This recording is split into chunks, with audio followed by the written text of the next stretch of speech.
Afternoon. I'm Catherine Bassett, an educator in New Jersey. I'm taking part in a project initiated by the amazing Kareem Neal, an educator in Arizona. Each week, Kareem is asking a group of us to read or tell a story about a part of Black America. And this week, Kareem is asking us to focus on organizations.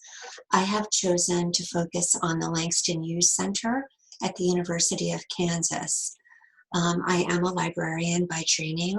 The written word is extremely important, and it is never more important than at times like these. I'd like to read something from the Langston Hughes Center's homepage.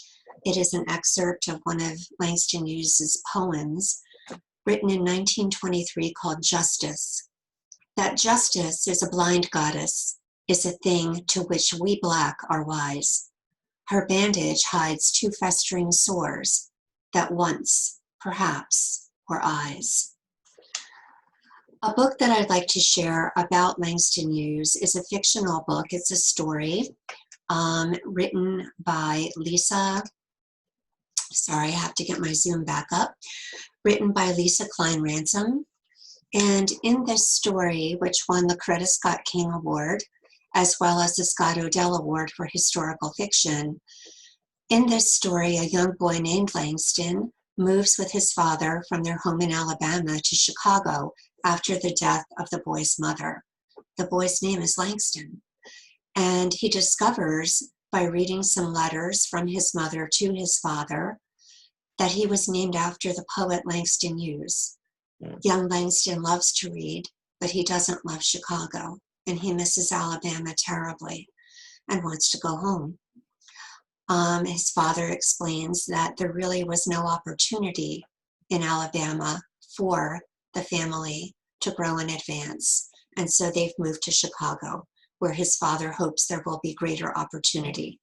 Langston has a hard time at school. He has a hard time fitting in his new home, but he finds a second home, the library. The Chicago Public Library, where the librarian helps him to find books by and about Langston Hughes. He tells his father eventually about where he's spending so much time, and his father is concerned because he's never been to a library. And so I'd like to share what happens at the end of the book. One day, to Langston's great surprise,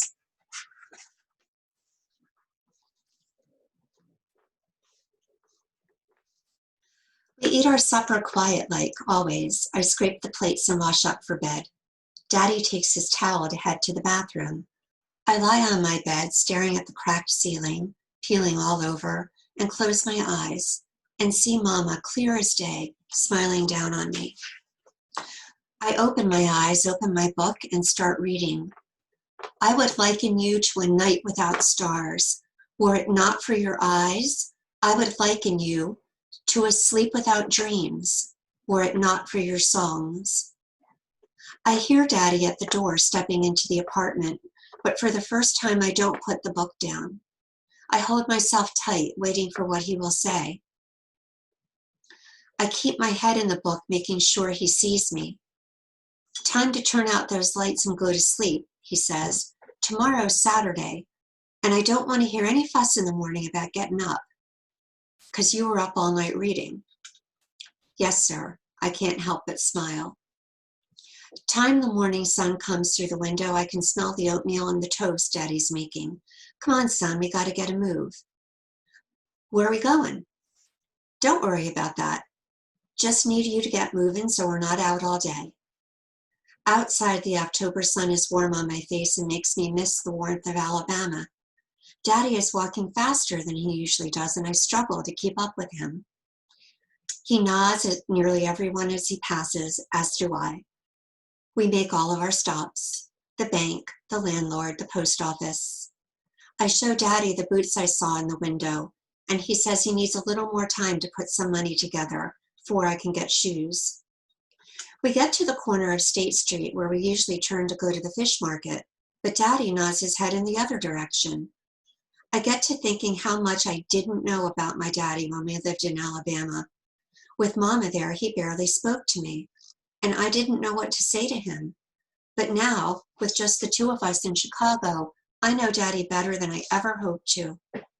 I know now he ain't in the mood for talking, so I walk right alongside him, wondering where we're heading.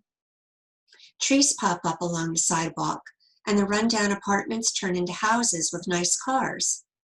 We get to the corner, and Daddy turns to me. "Which way is the library?" he says. "The library?" I ask, not believing my ears. "Want you to show me the library where you spending all your time." Now I recognize the neighborhood. "Over that way," I say. We cross the street, and I can't help but realize that 2 blocks back I thought I knew my daddy. Now I'm back not to knowing again. When we get to the big wooden door of the hall library, Daddy looks around like he ain't so sure anymore about seeing this library. "Want to see inside?" I ask him. I open the door and Daddy walks in, right behind me. In the entry, the bright October sun shines, warming the whole room. Grandma was right. I can feel Mama looking down on me.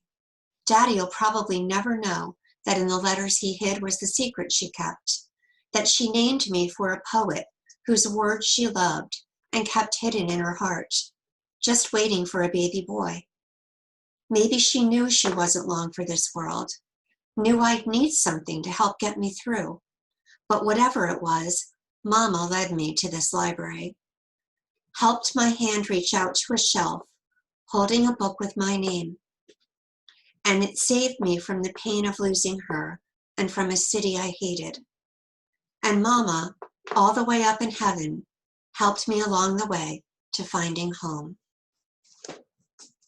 I hope you'll check out this book. It's a wonderful book with a warm, wonderful story about finding home when finding home seems difficult. I also hope that you'll check out the Langston Hughes Center and more of Langston Hughes's poetry.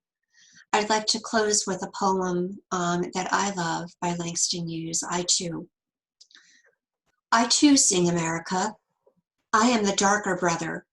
They send me to eat in the kitchen when company comes, but I laugh and eat well and grow strong. Tomorrow, I'll be at the table when company comes. Nobody'll dare say to me, "Eat in the kitchen," then. Besides, they'll see how beautiful I am and be ashamed. I, too, am America.